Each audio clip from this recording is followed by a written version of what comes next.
ग्राम सभा के द्वारा आज रांची प्रेस क्लब में एक बैठक का आयोजन किया गया, जिसमें 5वीं अनुसूचित क्षेत्र के प्रदत्त शक्तियों को लेकर चर्चा की गई।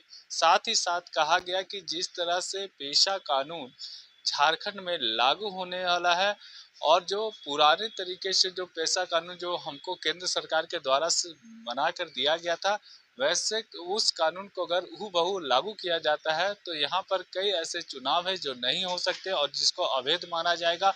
और अभी तक जो झारखंड में चुनाव इस पद के लिए हो रहे हैं, उसको लेकर कहीं न कहीं भ्रम की स्थिति बनी हुई है और इसी सब शक्तियों को प्रदत्त जो दिया गया है आदिवासियों को, आदिवासियों के संरक्षण के लिए दिया गया था, लेकिन उसका उपयोग नहीं हो पा रहा। इस विषय पर चर्चा की गई और साथ ही साथ इसमें कहा गया कि कैसे आदिवासियों को अपने हक और अधिकार को जानना चाहिए और कैसे चुनाव में अगर प्रक्रिया में भाग लेते हैं तो वो आदिवासियों की सेवा कर सके, झारखंड में जल जंगल जमीन की रक्षा करे।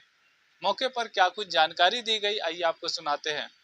हम लोग क्लियर ये कहना चाह रहे हैं गवर्नमेंट से, आप मेरा 5वीं अनुसूचित क्षेत्र में जो मुझे अधिकार मिला है, उस अधिकार के अधीन आप हमारे लिए संरक्षण, सारी व्यवस्था करना है।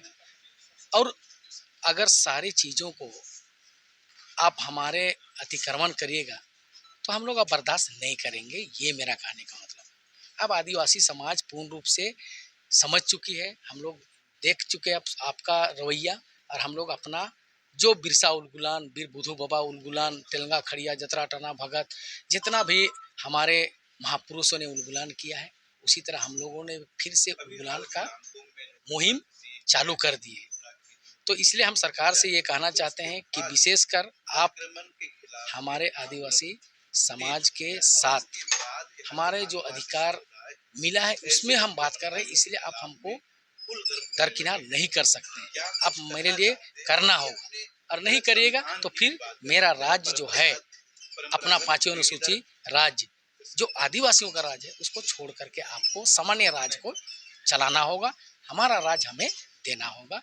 मेरा यही सरकार से कहना है। और एक बात हम पुनः फिर आप लोगों को अवगत कराने के लिए ये बात कह रहे हैं कि सारे कार्यपालिका, न्यायपालिका, विधायिका, सारे लोगों को पता है कि आदिवासी का अधिकार क्या है, क्योंकि गूगल में भी आप खोज के देखिएगा कि आईपीसी सेक्शन 5, सीआरपीसी सेक्शन 5, ये किसी प्रकार का कोई भी सेक्शन आदिवासियों के ऊपर नहीं लगता है।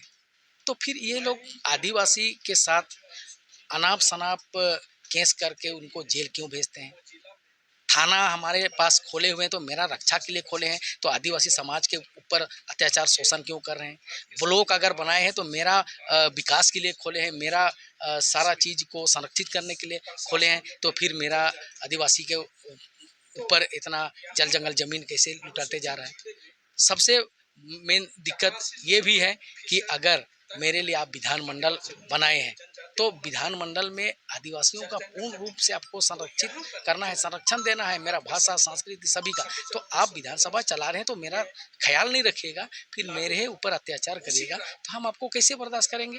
तो हम सक्षम हैं अपना सरकार चलाने के लिए, हम अपना आदिवासी राज चलाने के लिए हम सक्षम है। मेरी अभी भी रूढ़ी प्रथा कायम है, अभी भी हमारा व्यवस्था कायम है, जो स्वशासन व्यवस्था आदिवासियों का है वो। इसलिए हम ये राज्य सरकार जो अपना नागरिकों का सरकार, जिसको बोलते हैं भारत का नागरिक, है ना?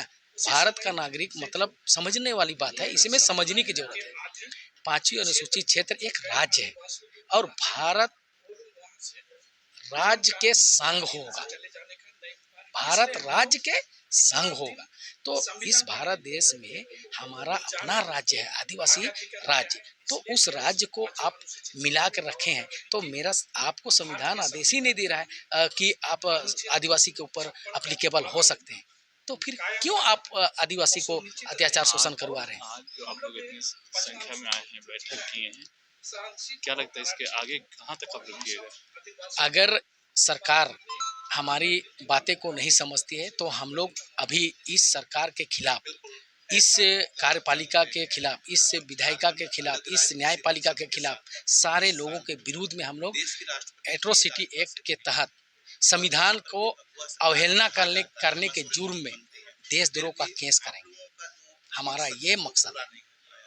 जिम्मेदार आखिर कौन? और हम नहीं बोल रहे हैं, ये संविधान बोलता है। संविधान पढ़िए आप, ये पूरे सारे धाराओं को हमने लिख करके लाया है। अगर यदि आपको जानकारी लेना है तो अनुच्छेद 244 क्लोज 1, अनुच्छेद 244 2, अनुच्छेद 244 5, ये पढ़िए। सारे चीज़ों को आपको उसमें मिल जाएगा। आपको क्या अधिकार है, क्या है, कैसा है, सारा चीज़ लिखा हुआ है। 256 क्या बोलता है, 366 क्या बोलता है, 244 7 का पैराग्राफ 2 क्या बोलता है। ये सारे चीज़ों को हम अगर आपके पास रखेंगे विस्तार रूप से तो आपको कम से कम आधा घंटा का टाइम लगेगा, ठीक है। और इसको अगर यदि सरकार ने अगर अमल कर लेगा तो आदिवासी समाज एकदम पूर्ण रूप से सुरक्षित हो जाएंगे। यहाँ पे स्कूल चला रहे हैं, हमारा स्कूल में मेरा भाषा नहीं पढ़ाई जा रही है, मेरा संस्कृति को नहीं बताई जा रही है, हमारा आदिवासी समाज कैसे बचेगा। और जब आप कानून बना रहे हैं, आपका कानून मेरा आदिवासी क्षेत्र में चलेगा ही नहीं, उसको पावर ही नहीं है, तो फिर कानून बना के कोई फायदा तो नहीं है। आपको तो मेरे अनुसार चलना है, मेरा क्योंकि विद्यमान विधि रूढ़ी हुआ पड़ता है। तो आपको वो बोल रहा है कि आप आदिवासियों को समझिए, आदिवासी का राज्य में उनका स्वशासन व्यवस्था चलता है। ठीक। और ना लोग संविधानिक तरीके से चल रहे हैं। साफ साफ मेरे को यही समझ में आई कि गैर संविधानिक तरीके से सरकार काम कर रही है। तो बात यह है, मूल बात यह है कि अभी तक के अध्ययन से हमें ये पता चला कि ये सरकार के सिस्टम में जो लोग हैं, चाहे वो कार्यपालिका हो, चाहे वो विधायिका हो, चाहे वो न्यायपालिका हो, ये सारे फ्रॉड हैं। और ये 4/2/1969 के बाद से ही फ्रॉड है। तो अब समझ में आया हमें कि अब इनके सिस्टम में रह के हमारी कोई समस्या का समाधान भी नहीं हो सकता है, ना ही हमारी जल जंगल जमीन बच सकती है। तो अब हम लोग एक विचार बनाए हैं कि अब हम लोग एक समाजवादी अर्थव्यवस्था का निर्माण करेंगे, तभी हम जाके आगे कोई लड़ाई लड़ सकते हैं और किसी भी समस्या का समाधान कर सकते हैं। अगर हम अर्थव्यवस्था का निर्माण नहीं करेंगे तो हम किसी भी लड़ाई का समाधान या किसी भी लड़ाई को आगे तक नहीं ले जा सकते हैं, क्योंकि आज से ही नहीं हम जल जंगल जमीन बचाने की लड़ाई लड़ रहे हैं, ये सदियों से लड़ रहे हैं। लेकिन ये सिस्टम क्या है, हमारी लिमिट वो पता कर चुकी है कि आदिवासी ज्यादा से ज्यादा क्या करेंगे। ज्यादा से ज्यादा वो सड़क जाम कर सकते हैं, ज्यादा से ज्यादा वो राज्य बंद कर सकते हैं, भारत बंद कर सकते हैं, ट्रेन रोक सकते हैं, लेकिन ना वो जल जंगल जमीन बचा सकते हैं, ना वो बेटी बचा सकते हैं। अंतिम में क्या करेंगे, वो 2-4 नौकरी लेके सेटल हो जाएंगे, समझौता कर लेंगे, नहीं तो क्या करेंगे, वो पैसा लेके समझौता कर लेंगे। इससे ज्यादा कुछ नहीं कर सकते हैं। तो हम लोगों की प्लानिंग यही है कि हम समाजवादी अर्थव्यवस्था का निर्माण करेंगे, उसके बाद हम लोग आगे बढ़ेंगे। 11 अप्रैल 2007 को दिया गया। इसके पहले संविधान आदेश 9, 26 जनवरी 1950, संविधान आदेश 109, 31 दिसंबर 1977 और 192 संविधान आदेश संख्या, ये 20 फरवरी 2003 और ये सामने ये है 11 का। सिर्फ संविधान हिसाब से ही बात करेंगे।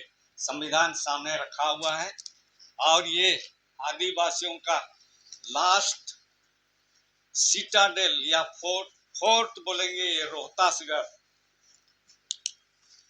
ऑफ डेहरी ऑनसोन करीब 45 किलोमीटर बायां साइड में विंध्याचल के ऊपर बना है। आदिवासी लोग जिसमें 33 कम्युनिटीज हैं, उनका ये हेडक्वार्टर था।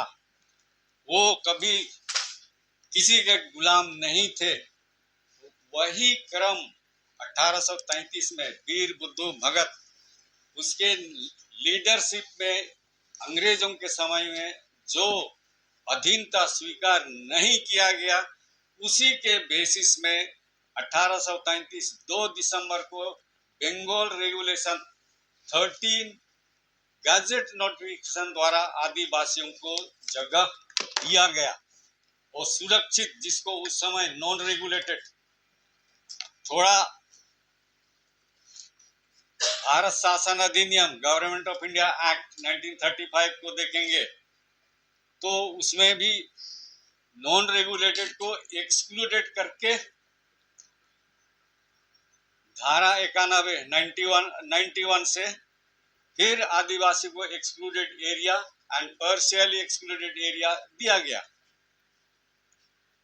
इसी में धारा 92 में आदिवासियों के प्रशासन और नियंत्रण के बारे में कहा गया।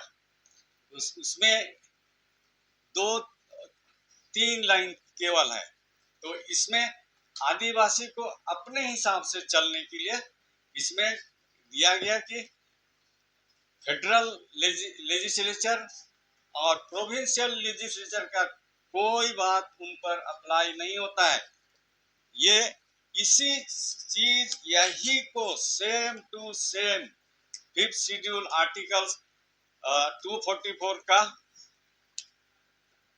पैराग्राफ 6 में शेड्यूल्ड एरिया का नोटिफिकेशन, उसी के अनुसार प्रेसिडेंट को, भारत के प्रेसिडेंट को एक ही अधिकार दिया गया, शेड्यूल्ड एरिया नोटिफिकेशन। इसमें नीचे जाएंगे पैराग्राफ 3 में, क्लैरिफिकेशन नंबर 3 में, वो उस समय जो था वही 76 को अनुसूची 76 दिया गया।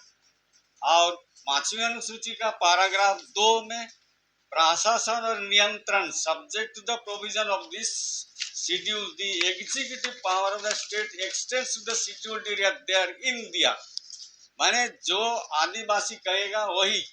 इसमें 2 है, एक आर्टिकल 12 जिसमें अभी जो हम लोग देखते हैं पिलर ऑफ डेमोक्रेसी बोलता है, इसमें कार्यपालिका शक्ति, विधायिका शक्ति और न्यायपालिका शक्ति इसी आर्टिकल 12 में लगाया हुआ है। तो उसमें राज मीन्स यही